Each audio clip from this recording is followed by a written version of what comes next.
No balanço que fez de sua viagem a Nova York para falar nas Nações Unidas, o Bolsonaro deve ter chegado à conclusão, tardiamente, de que a extrema-direita não compensa. Porque enquanto ele era humilhado, achincalhado e desprezado não só pela imprensa, mas principalmente pelas autoridades americanas, que não se dignaram sequer a recebê-lo.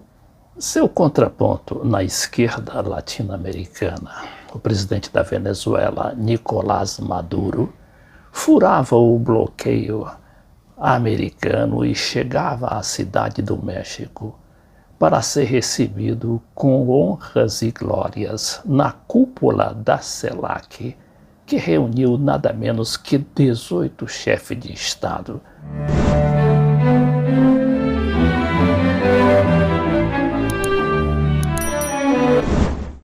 Eu me assustei aqui com essa foto do presidente brasileiro comendo pizza numa calçada de uma pizzaria de Nova York, juntamente com sua comitiva, por não ter tido a permissão de entrar no restaurante porque não estava vacinado contra a Covid-19.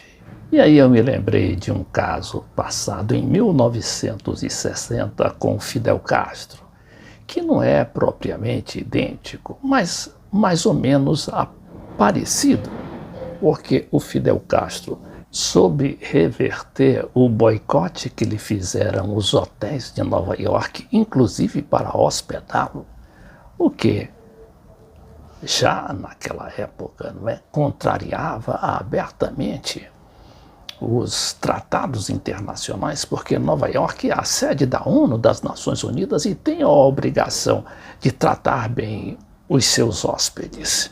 Só que Fidel Castro foi proibido de entrar no hotel que ele inclusive tinha reservado. Mas o Fidel não contou conversa, fez aquele protesto ali no hotel e foi depois para o Harlem, quando recebeu uma ovação da população negra que habita ali aquele bairro de Nova York.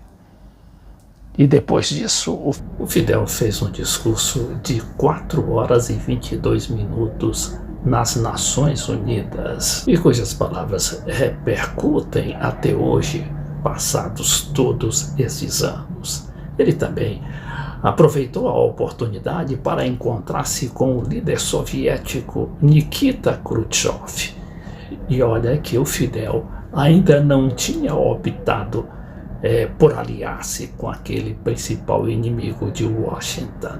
O jornal El País da Espanha, em sua edição para as Américas, relembra o episódio, dizendo que o distanciamento foi sentido em Nova York, onde Castro foi excluído de encontros oficiais e denunciou um vergonhoso tratamento nos hotéis da cidade, mas conseguiu dar um golpe de efeito ao se instalar no Hotel Teresa do Harlem, o coração da Nova York negra.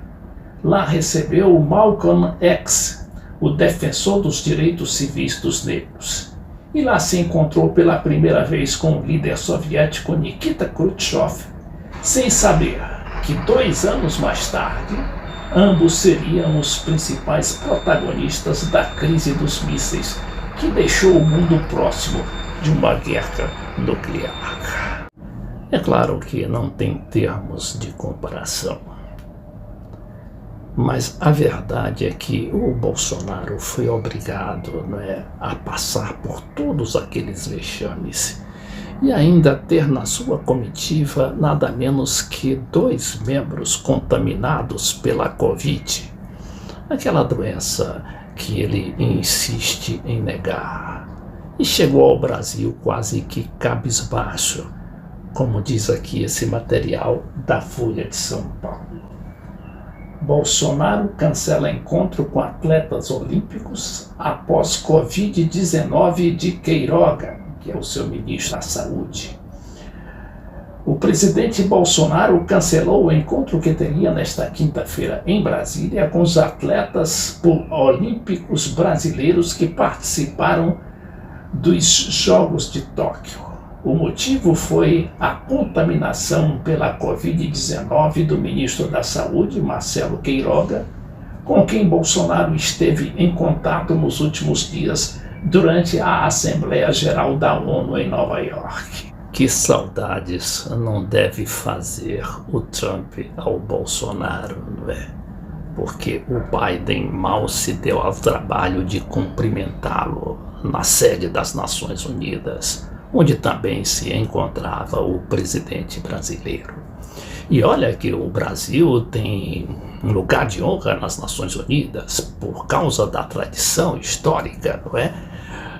Por causa justamente do trabalho, daquele esforço monumental que fez o Brasil para tornar realidade a Organização das Nações Unidas lá pelos anos de 1947.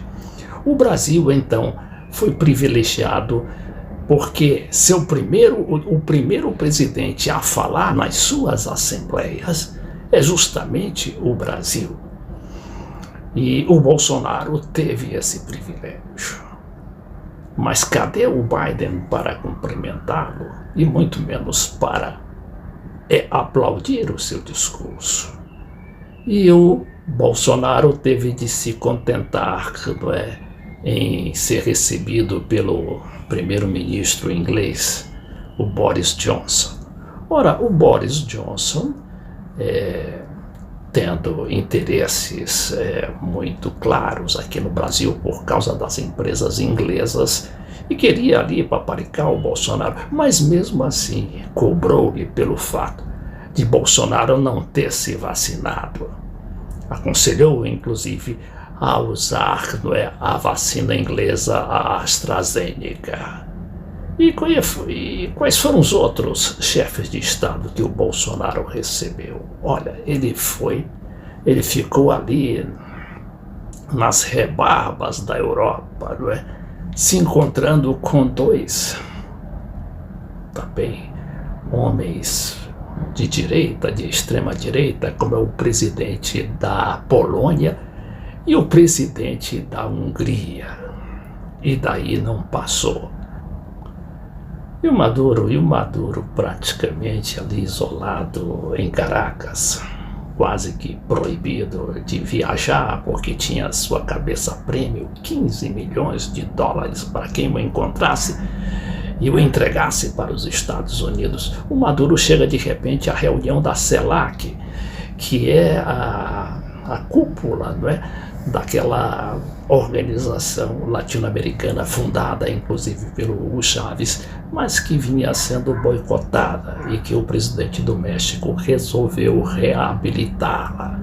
E lá fez aquela grande reunião, a reunião, né, de cúpula que reuniu 18 chefes de estados, mais chanceleres de outros países, e que foi um grande acontecimento, porque marcou ali novamente uma tentativa séria de se recuperar a unidade latino-americana perdida com a morte de Hugo Chávez e depois com o debacle eleitoral de vários chefes nacionalistas, como o Lula aqui no Brasil, os Kirchner na Argentina, o Evo Morales, que sofreu um golpe de Estado na Bolívia, e a perseguição intensa ainda contra o Maduro na Venezuela, contra Cuba, e ultimamente contra o presidente da Nicarágua, o Daniel Ortega.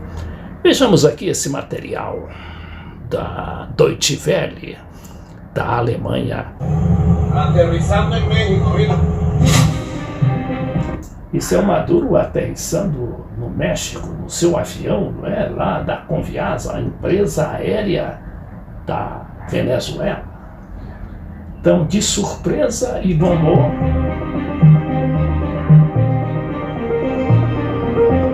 Maduro aterrissou na sexta-feira passada. Preparando al Zócalo, 7:25 de la mañana, la cumbre. estados latinoamericanos que ríen. Era a primeira viagem internacional de Maduro desde março de 2020, quando os Estados Unidos o acusou formalmente. A Administração de Controle de Drogas, a DEA, emitiu ordem de busca e captura contra ele e 13 pessoas mais vinculadas a seu governo na Venezuela. Mas aí o Maduro aproveitou a oportunidade para ter encontros bilaterais com o presidente do México, López Obrador, e com outros chefes de Estado, como Cuba, Mendes-Canel de Cuba, o da Bolívia, o Luiz Arce, e também com o novo presidente do Peru. E a partir dali já entabularam uma série de negociações para retomar o comércio com aquele país.